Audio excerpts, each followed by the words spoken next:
Bienvenue sur le podcast The Bee Boost, le podcast qui booste ton business et ta bonne humeur. Je suis Aline du blog The Bee Boost et je te parle toutes les semaines d'un nouveau sujet autour de l'entrepreneuriat, des réseaux sociaux, de l'organisation et de la bonne humeur. Alors mets-toi à ton aise et c'est parti.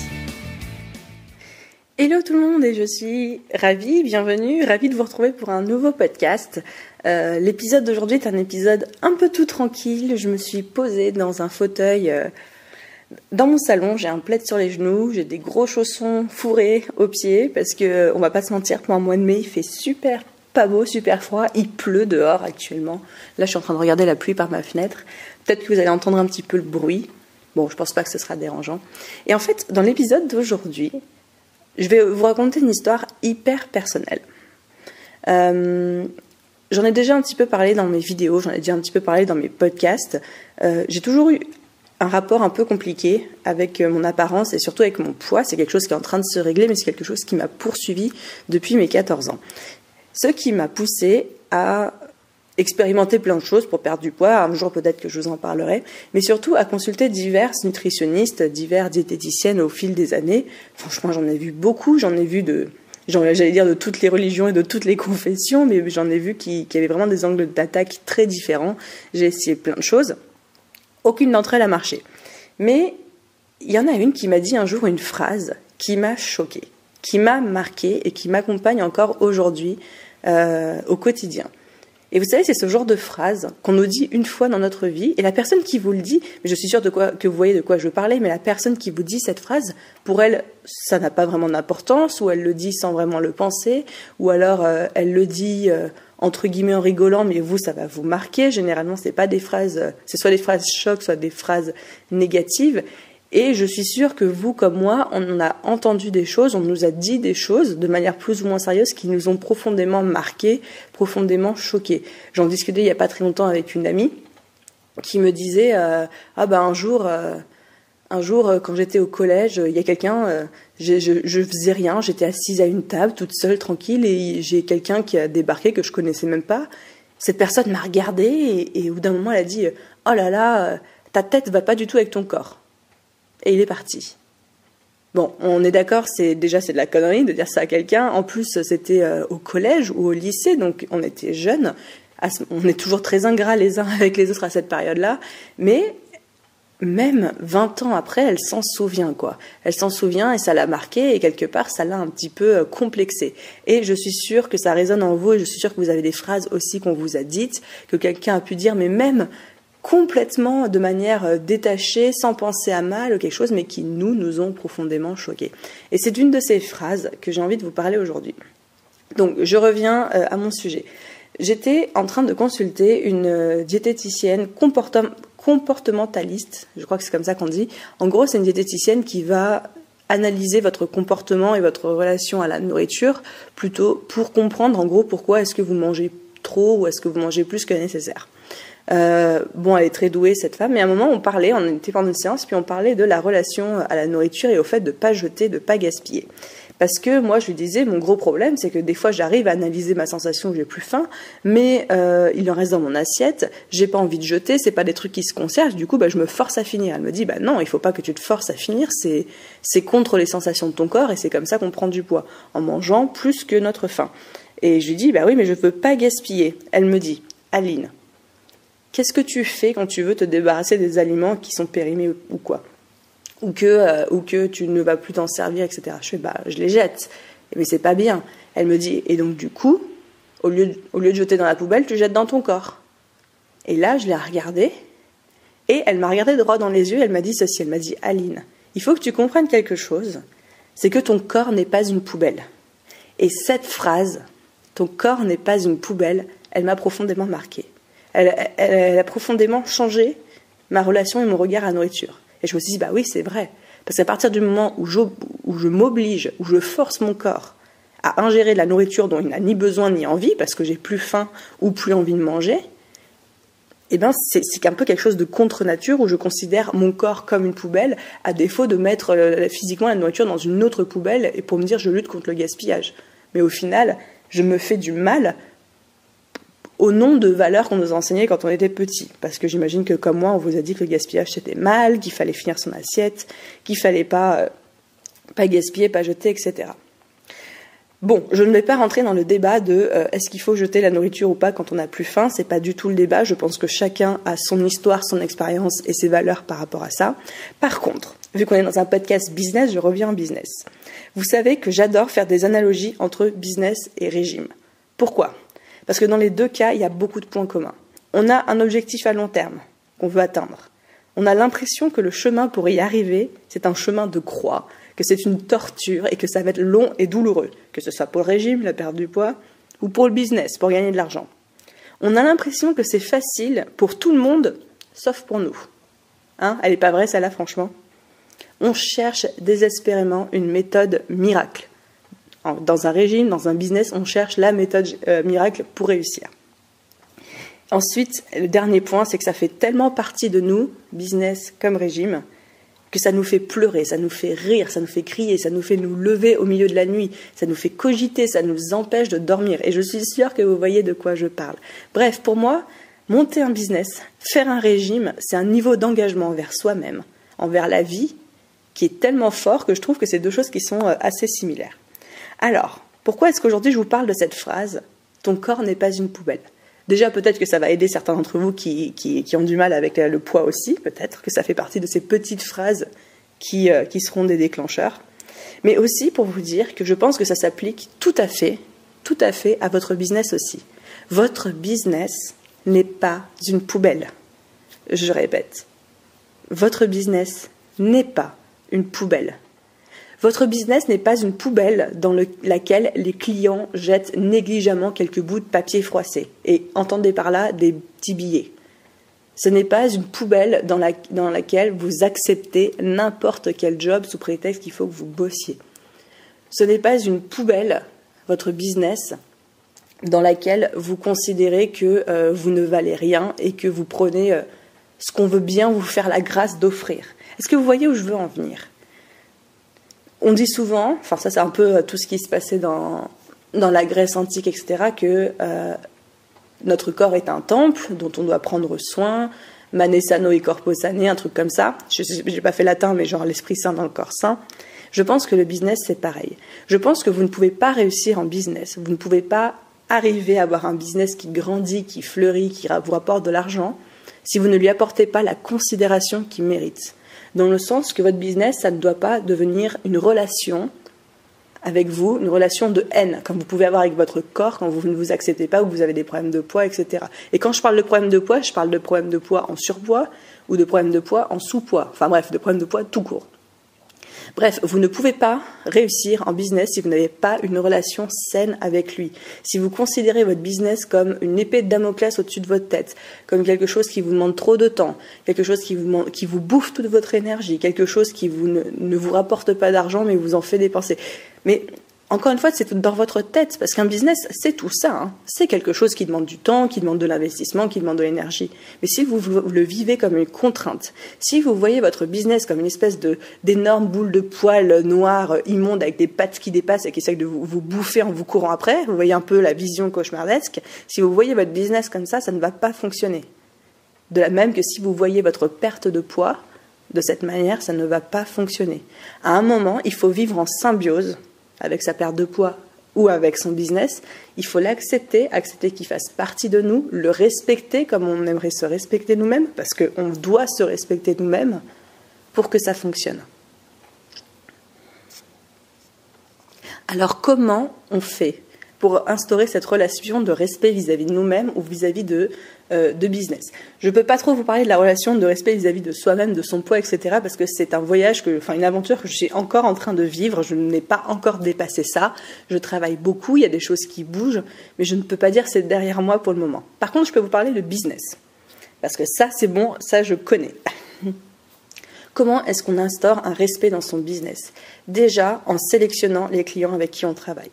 On refuse. Vraiment, je suis catégorique là-dessus. On refuse les clients qui nous inspirent pas confiance. Faites confiance à vos tripes. Vos tripes savent toujours tout. Appelez ça l'instinct, sinon moi j'aime bien dire les tripes, mais vous sentez au fond de vous quand il y a un client qui est craignos. Vous sentez quand il y a une arnaque. Vous sentez quand il y a un client qui ne respecte ni votre travail, ni votre temps, qui vous demande sans cesse des rabais, des rabais, des rabais à des prix complètement pas mirobolants, mais genre incroyables, extraordinaires, mais dans le sens péjoratif du terme. Quand il y a un client qui ne respecte pas vos conditions, on le sent tout ça généralement. N'acceptez pas ces clients sous prétexte que vous n'en avez pas d'autres ou que vous avez besoin de bosser. Non, on n'accepte pas ça. On dit, ce n'est pas mon client, je le refuse et je me réserve pour quelque chose de meilleur, pour un client meilleur. Parce que si vous faites qu'accepter des clients de ce type-là, du mauvais type, eh ben vous n'aurez plus de temps à libérer pour les clients du bon type, entre guillemets, même si j'aime pas trop diviser les choses de manière aussi manichéenne. Vous avez compris l'idée. Deuxième manière d'instaurer une relation de respect avec son business et de ne pas le considérer comme une poubelle, c'est de lui accorder des horaires où on y est à 200% et des horaires où on y est à 0%. Je m'explique. Ça fait partie de nous. C'est quelque chose qui nous bouffe et qui nous élève en même temps. Notre business, c'est nous. Donc, même si j'aime pas trop dire ça parce que c'est dangereux de dire quelque chose comme ça, mais vous êtes votre business, surtout si vous êtes à votre compte. Par contre, il y a des moments pour bosser et ces moments-là, vous êtes à 200%. Vous éteignez votre téléphone, vous coupez les notifications, vous êtes dans votre boulot à 200%, vous faites les choses à fond, vous faites la moindre petite tâche à fond. Par contre, quand vous rentrez chez vous, que c'est un moment en famille, que c'est un moment avec des proches, des moments avec des amis, on oublie le business, on range les mails, on coupe l'ordinateur, on met le téléphone dans le sac, on est à 200% avec sa famille. Et ça, c'est du respect envers vous-même et envers votre business et envers vos proches et votre famille. Pourquoi ? Tout simplement parce que vous dites, ok, quand je fais quelque chose, je le fais à fond. Quand je suis dans mon business, j'y suis à fond. C'est pas je bosse 5 minutes, puis après, pouf, une notif Instagram, je bosse 2 minutes et pouf, un message sur Facebook. Non, j'y suis à fond. Et quand je décide de couper, je coupe vraiment. Bon, je vais pas dire que je coupe ma tête parce que c'est pas vraiment possible, mais je suis à 100% avec mes proches et je profite d'eux et c'est pas genre... j'écoute à moitié mes enfants qui me racontent leur journée tout en checkant discrètement mes mails sous la table. Ensuite, troisième manière d'instaurer une relation de respect avec votre business et de ne pas le considérer comme une poubelle, c'est d'avoir des tarifs qui sont rentables pour vous. Je sais que c'est très compliqué de parler de tarifs et de mettre des tarifs entre guillemets décents quand on commence parce qu'on a tendance à vouloir, et c'est tout à fait à votre honneur de vous dire comme je débute, je vais me mettre moins cher que les autres parce que je débute et que j'ai pas la même expérience et que entre guillemets je caricature, je suis moins bien que les autres. C'est tout à fait logique d'avoir ce genre de réflexion, c'est ce que j'ai fait aussi au début, c'est le type de réflexion que j'ai eu. Sauf que ça ne fonctionne pas comme ça parce que vous n'allez pas être rentable. Vous allez avoir l'impression de vous arracher la gueule. Désolée pour le mot un petit peu vulgaire. Vous avez l'impression de vous arracher au travail pour gagner rien, pour tout voir disparaître dans vos charges, vos frais, etc. Les clients, vous allez les habituer à des tarifs hyper bas. Et quand il va falloir les augmenter, vous aurez beau leur dire que vous avez gagné en expérience et que vous aimeriez bien les augmenter, ils vont vous regarder, ils vont rigoler, ils vont dire « bah non ». Vraiment, hein, je vous dis, hein, c'est comme ça que ça se passe, hein, je l'ai vécu. Et si vous dites, bah si, moi j'augmente, ils vont dire, bah non, on va prendre quelqu'un d'autre. Et c'est comme ça qu'on coule un marché. Alors, j'aime pas trop cette expression de couler un marché, etc. On en parle beaucoup. Moi, j'ai été photographe, donc on en parle beaucoup dans la photographie, des prix qui coulent. C'est une réalité, mais il y a des outils pour lutter contre ça. C'est pas une fatalité. On n'est pas tous condamnés à mourir et à faire des prestats pour 50 €. Mais, en tout cas, instaurer dès le début des tarifs décents, des tarifs qui vous permettent d'être rentables et surtout des tarifs qui vous permettent d'être crédibles devant vos clients, parce que vous arrivez en tant que professionnel avec des tarifs professionnels, mais aussi crédibles vis-à-vis de vous-même. Vous n'êtes pas en train de vendre une prestation sur le bon coin.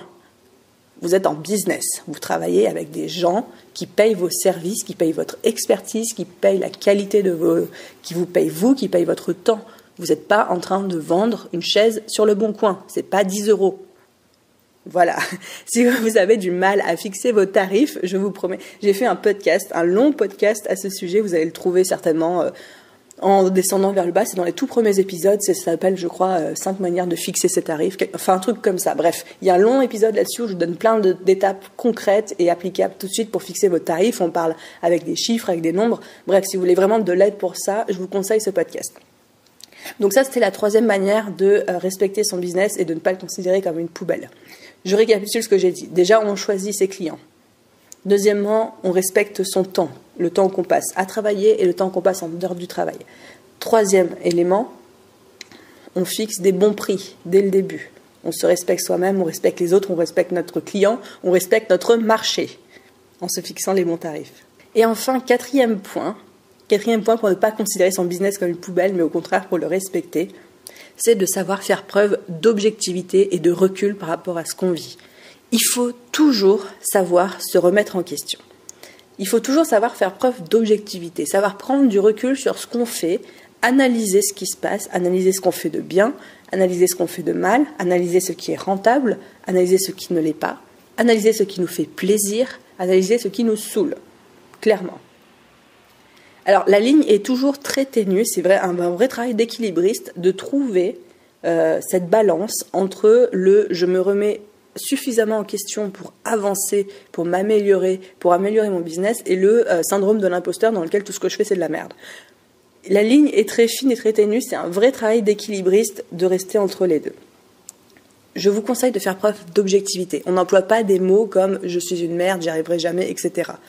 On se pose avec une feuille, un papier, un crayon, on marque ce qui fonctionne, on marque ce qui ne fonctionne pas, on marque ce qu'on pourrait améliorer, on marque ce qu'on maîtrise, on se félicite pour ça, et on met en place des actions et des éléments concrets en se disant « Ok, qu'est-ce que je pourrais faire aujourd'hui pour soit améliorer ce qui fonctionne, soit changer ce qui ne fonctionne pas ?» Je ne vais pas commencer à vous donner des pistes précises dans ce podcast parce que c'était vraiment une idée globale que j'ai envie de faire passer aujourd'hui. C'est pas une liste d'actions concrètes, c'est pas un tuto, c'est pas un workshop. C'est vraiment aujourd'hui, et là je suis en train de faire la conclusion un petit peu de ce qu'on vient de se dire. Aujourd'hui, je vais vous faire passer cette énorme idée, ce gros concept, cette analogie entre business et régime, comme j'aime beaucoup faire, de vous dire que votre business n'est pas une poubelle dans laquelle vous mettez tout et n'importe quoi dès que vous en voulez plus ou dès que ça vous semble à peu près convenir. Dans une poubelle, on va mettre les déchets. Dans votre business, vous mettez pas des déchets. Dans votre business, vous mettez de l'amour, vous mettez des clients avec qui vous avez plaisir à travailler, vous mettez de l'argent qui correspond à la qualité de vos prestations, à la qualité de votre travail, vous mettez vos valeurs, vous mettez votre respect, vous mettez votre temps, votre énergie, vous honorez votre business en vous mettant à 100% dedans quand vous travaillez, vous l'honorez aussi en disant « maintenant je prends une pause, je suis avec ma famille et pendant ce temps de famille je vais être à 100% avec eux ». C'est comme ça en fait qu'on considère un business et qu'on le respecte, même si je sais que le terme est un petit peu ésotérique.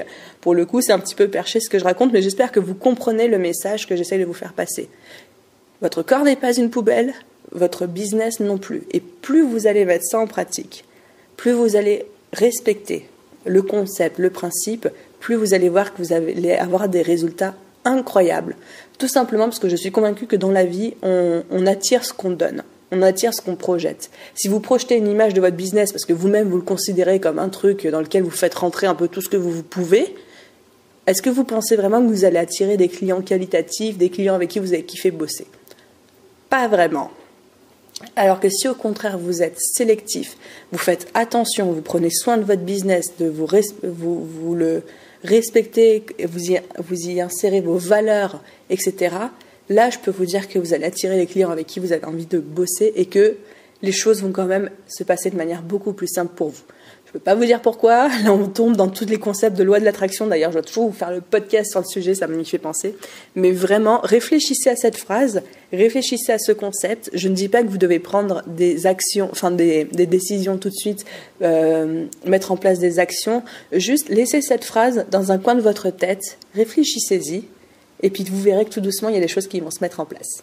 Voilà, c'était pour ce podcast d'aujourd'hui, un podcast un tout petit peu plus court que d'habitude, mais voilà, je pense que l'idée est passée, je n'avais rien de plus à rajouter. Alors, si vous avez aimé cet épisode, surtout n'hésitez pas à me laisser une évaluation, surtout si vous êtes sur iTunes, là je vous regarde dans les yeux, je compte sur vous, c'est vraiment ça qui aide le podcast le plus à se faire connaître. Laissez une évaluation, un commentaire, un nombre d'étoiles. Si vous êtes sur YouTube, un commentaire, un pouce, c'est génial. Si vous ne voulez pas louper les prochains épisodes, abonnez-vous. Pour ceux qui sont déjà abonnés ou qui ont déjà laissé l'évaluation, merci. Ça me fait tellement plaisir à chaque fois de lire vos commentaires, de découvrir vos retours. Ça me permet énormément de m'améliorer et ça m'encourage à continuer. Dans tous les cas, où que vous soyez dans le monde, dans la planète, en France ou quoi que ce soit, je vous souhaite une merveilleuse journée, après-midi, soirée. Prenez bien soin de vous, prenez soin de votre business, réfléchissez à ce qu'on s'est dit aujourd'hui. Et moi, je vous dis à bientôt dans un prochain podcast.